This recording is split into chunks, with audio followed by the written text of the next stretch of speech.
上街。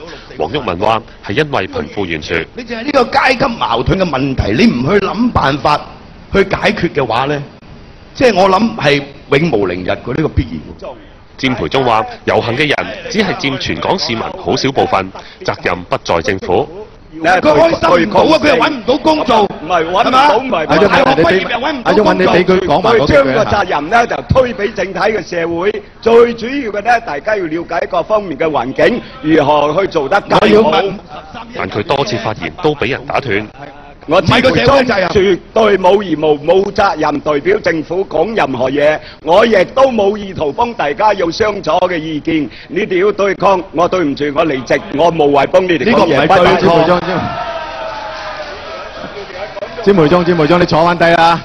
你坐，唔係我俾你講啊嘛，我俾你講啊！我作為主持人，代表香港電台俾你講啊！唔係我點解要嘥時間喺度浪費我嘅精神？對唔住，阿詹培忠嚟啦！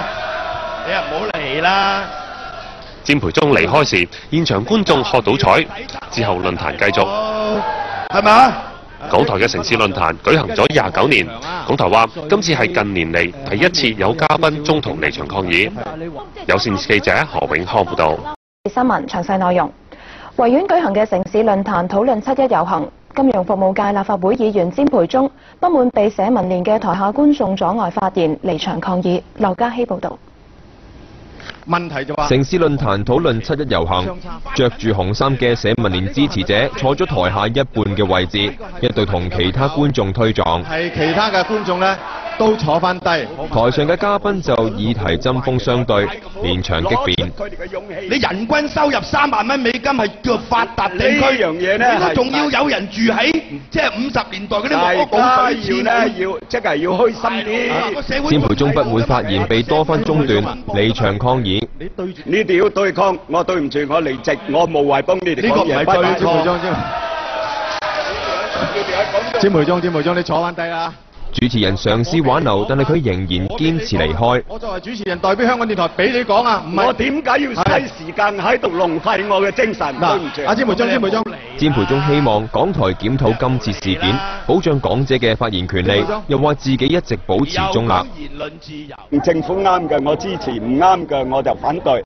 但係呢，我絕不容許不公平嘅競爭嘅環境去發表我嘅言論。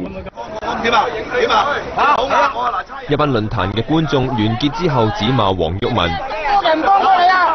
警員將兩班人隔開，而黃毓民就話詹培忠離場唔係抗議而係搏劍報。一個城市論壇公開對話，你起身行開呢個咪等於學我哋社民連搞抗爭，我歡迎，係嘛？佢學社民連搞抗爭啫嘛，同埋佢即刻有得見報，聽日焦點喺佢嗰度，模糊咗城市論壇嘅論題。主持人謝志峰表示，已經盡力平衡各方嘅言論。鬧寬頻電視記者劉嘉熙報道。